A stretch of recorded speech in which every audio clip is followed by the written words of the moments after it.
Carbs are an important part of your diet plan when you're training to gain size, strength, and maximum muscle mass. Simply putting on significant muscle mass while being on a carb restricted or low carb diet is extremely difficult. In this video, we will be looking into how carbohydrates lead to muscle growth and recovery, and also the difference between good carbs and bad carbs. Hey everyone, welcome back to Health Insiders, and if you're new to the channel, then make sure to subscribe to learn more about health, nutrition, and fitness. Also, all of our videos are backed by science with the links to all the scientific journals and the research papers in the description of the video.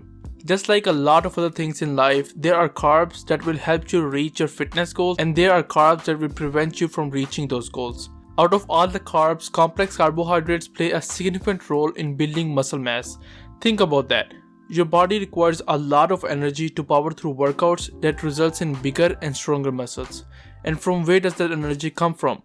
Usually from carbs, right? So let's look at some of the ways carbs can help you to build muscles.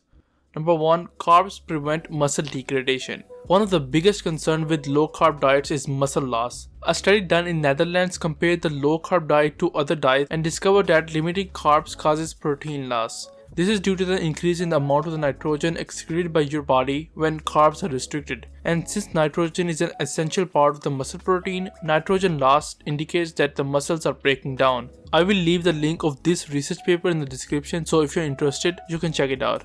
Second, carbs help to regulate muscle glycogen repletion.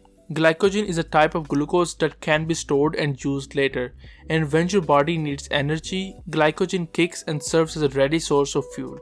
Carbohydrates and glycogen go hand in hand because carbs are stored as glycogen. Glycogen stores are low when carbohydrates are low, and when carbs are consumed, glycogen stores are full. Since glycogens are used for energy, it is very important to replenish those stores. This is why research recommends immediately consuming carbs after exercise in order to refuel for future use. And third, carbs help muscles recover from exercise.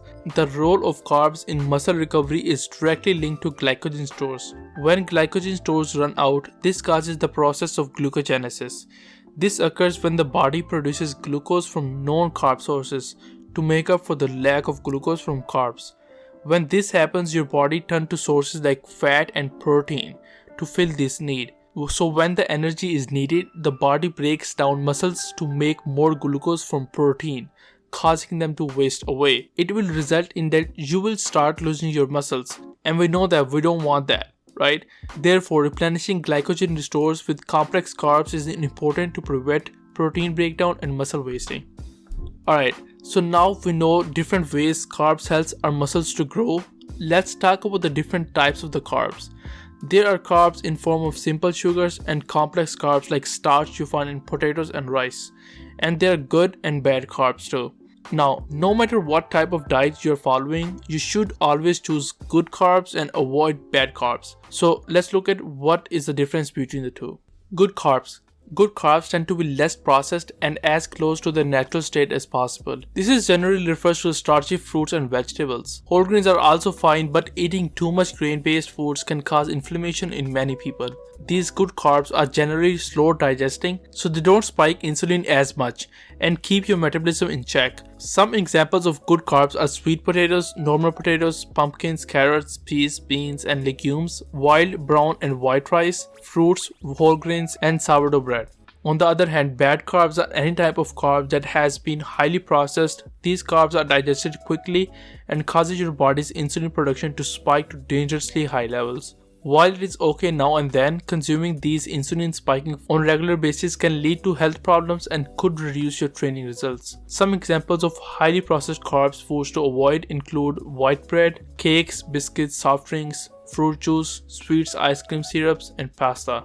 Therefore, limiting the intake of bad carbs and correctly using the good carbs as part of a balanced and well-rounded nutrition plan will give you the most for your training efforts and will allow you to build the body that you worked so hard for.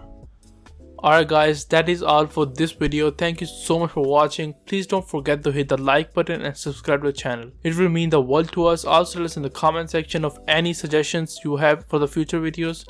I love reading your comments and respond to every single comment that you guys send. Once again, thank you for watching the video, and I will see you in the next one. Peace.